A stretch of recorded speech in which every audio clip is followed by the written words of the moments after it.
MA MSc second semester food and nutrition students, आजकल हम लोग डीजेनरेटिव डिजीज़ के बारे में पढ़ रहे हैं कि कौन कौन सी होती हैं। तो उसमें डायबिटीज़ के बारे में पढ़ रहे थे। तो डायबिटीज़ के क्या कारण हैं, कैसे होती हैं और डायबिटीज़ के होने के प्रमुख कौन कौन से रिस्पॉन्सिबल फैक्टर्स हैं, उस पर डिस्कशन चल रहा था।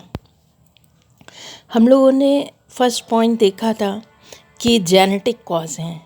नेक्स्ट देखा कि सेक्स, यानी अगर हम मेल और फीमेल के डिफरेंस को देखें तो दोनों में सामान्य रूप से ही इफ़ेक्ट होता है, लेकिन आजकल पुरुषों की अपेक्षा महिलाओं में यह रोग ज़्यादा देखा जा रहा है। बहुत सारी स्टडीज़ हुई जिन्होंने इस बात को प्रूव किया। ओबेसिटी एक बहुत बड़ा कारण है। मोटापे के कारण डायबिटीज़, क्योंकि जब वेट बढ़ता है तो बॉडी में सारे हार्मोन्स डिस्टर्ब हो जाते हैं। उसमें से एक हार्मोन जो कि इंसुलिन हार्मोन है, ये डिस्टर्ब हो जाता है और मोटापे के कारण सामान्य रूप से जो शरीर का भार है पुरुषों की अपेक्षा महिलाओं में भी ज़्यादा देखा जाता है, क्योंकि यह लोग जितनी ऊर्जा वाला आहार ग्रहण करते हैं उस ऊर्जा का जब हम प्रयोग नहीं कर पाते हैं तो उसके कारण हमारे ब्लड में जो शुगर का लेवल है वो बढ़ने लग जाता है। और शारीरिक श्रम जितनी ऊर्जा ली जाए उससे ज़्यादा करना चाहिए ताकि शरीर में वसा का जमाव ना होने पाए, यानी शारीरिक वज़न ना बढ़ने पाए। मानसिक तनाव और चिंता, मेंटल टेंशन और वरी। अधिक मानसिक तनाव वाले व्यक्ति में मधुमेह रोग होने की संभावनाएं बढ़ जाती हैं। हार्मोन्स तो बहुत ज़्यादा रिस्पॉन्सिबल हैं। जब शरीर में हार्मोन्स का सिक्रीशन गड़बड़ हो जाता है तो डायबिटीज़ होने की संभावनाएं बढ़ जाती हैं, क्योंकि शरीर के कुछ हार्मोन अन्य हार्मोन के कार्यों को भी प्रभावित करते हैं। जैसे पिट्यूटरी ग्लैंड से, जो एंटीरियर पिट्यूटरी ग्लैंड से निकलने वाला हार्मोन, और इसके अलावा जो हमारी कॉर्टेक्स से निकलने वाले हार्मोन हैं, इनके कार्य, और पैनक्रियाटिक ग्लैंड से निकलने वाला हार्मोन इंसुलिन, ये सबका कार्य इस समस्या के दौरान बाधित हो जाता है।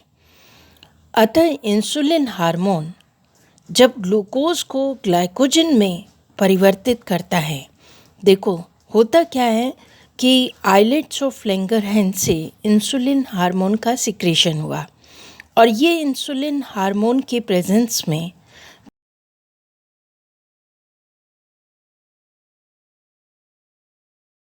और हमारी मसल्स में स्टोर रहता है।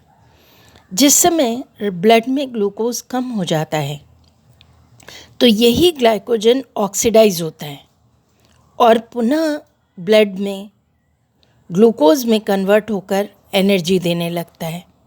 तो ये दोनों ही हार्मोन बहुत ही रिस्पॉन्सिबल हैं, जिसके कारण अगर ये हार्मोन इफेक्टेड हुए तो कार्बोहाइड्रेट का जो मेटाबॉलिक फंक्शन है वो डिस्टर्ब हो जाता है। और सिर्फ कार्बोहाइड्रेट का मेटाबॉलिज्म नहीं डिस्टर्ब होता, इसके साथ ही साथ प्रोटीन और फैट के भी मेटाबॉलिज्म पे इफ़ेक्ट आता है।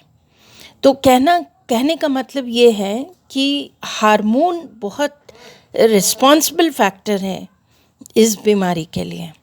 इसके अलावा कुछ मेडिकल फैक्टर्स भी हैं, जैसे कुछ मेडिसिन्स होती हैं।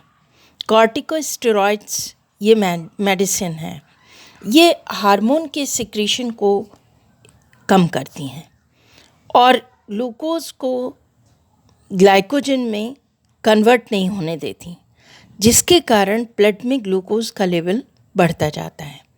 और जब ब्लड में ग्लूकोज बढ़ जाता है तो डायबिटीज़ की स्थिति उत्पन्न हो जाती है। तो ये फैक्टर भी समझ में आ गया कि ये मेडिकल कॉज है। अब इसमें जो सिम्टम्स होते हैं वो पॉलीयूरिया, पॉलीडिप्सिया एंड पॉलीफेजिया, ये 3 सिम्टम्स की बात मैंने आपको बताई थी।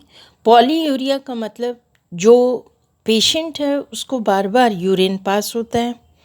जब यूरिन ज़्यादा सिक्रीट होता है तो उसे प्यास बहुत लगती है और इस कंडीशन में भूख भी बहुत लगती है। सामान्य कमजोरी तथा शरीर के भार में कमी आ जाती है। डिक्रीज इन रेजिस्टेंस, बॉडी की रेजिस्टेंस पावर कम हो जाती है। खुजली, फोड़े, फुंसी ये सब कहीं भी होते हैं तो ये जल्दी ठीक नहीं होते। अब बहुत ज़्यादा अगर ब्लड में शुगर का लेवल बढ़ जाए तो कीटोन्स की मात्रा बढ़ जाती है ब्लड में, जिससे पेशेंट कोमा में चला जाता है। ये काफ़ी चीज़ें मैं पहले भी बता चुकी हूँ आपको कि जैसे पेशेंट को फोड़े फुंसी हो, घाव हो, ऑपरेशन हुआ हो, सर्जरी, यानी वो जल्दी चोट वगैरह ठीक नहीं होती। गुर्दे तो प्रभावित होते ही हैं। आँखों पर बहुत तेज़ प्रभाव पड़ता है शुगर के बढ़ने से। कैटरेक्ट यानी मोतियाबिंद डेवलप होने लगता है। नाड़ी और मांस की गति तेज हो जाती है। रक्तचाप घट जाता है और कभी कभी रक्त धमनी भी फटने से मृत्यु हो जाती है। फेफड़े तथा मूत्र नली में भी खराबी आ जाती है, जिसके कारण ट्यूबरक्लोसिस हो जाती है। ब्लड में कीटोन्स और एसीटोन्स बढ़ने लगते हैं। डिहाइड्रेशन की कंडीशन आ जाती है। तो इस समय सब कुछ मिला जुला कर ये मेटाबॉलिक डिस्टर्बेंस है। मतलब मधुमेह में जो वेसल मेटाबॉलिक रेट होती है वो भी अफेक्टेड होती है। अब वेसल मेटाबॉलिक रेट तो आपको ग्रेजुएशन लेवल पे ही बताया जा चुका है, बीएमआर, जो हमारे शरीर के आंतरिक क्रियाएं होती हैं जिनके ऊपर हमारा वश नहीं होता, उन क्रियाओं को करने के लिए जिस दर से ऊर्जा की आवश्यकता होती है उसे हम आधारीय चयापचय या वेसल मेटाबॉलिक रेट कहते हैं। तो जब डायबिटीज़ का पेशेंट होता है तो साधारण तौर पर ये बीएमआर एक सामान्य व्यक्ति की सामान्य नहीं रह जाती। रोग की तीव्र स्थिति होने पर 35% के लगभग बीएमआर रेट कम हो जाती है। यानी हृदय को कार्य करने के लिए जिस ऊर्जा की आवश्यकता होती है वह नहीं मिल पाती। गुर्दों को कार्य करने के लिए जितनी ऊर्जा की आवश्यकता है वो नहीं मिल पाती। पाचन तंत्र भी प्रभावित होता है।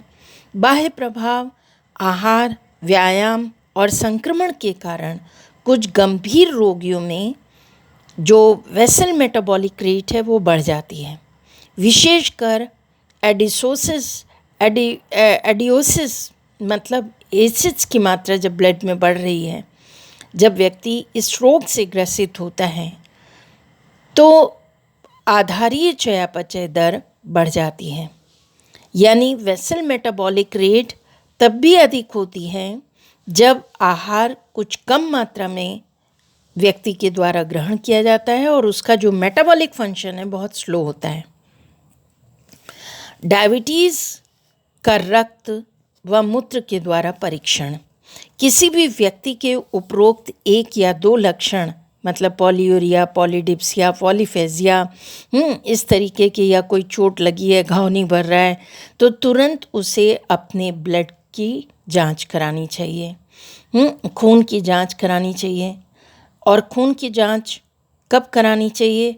जब हम रात को सो के उठें तो सुबह उठ के एकदम, मतलब हमें खाना खाए हुए 12 घंटे बीत चुके होने चाहिए, 10 से 12 घंटे, तो हमारे ब्लड में सैंपल लिया जाता है और 80 to 100 mg पर 100 ml ब्लड होना चाहिए उस समय शुगर।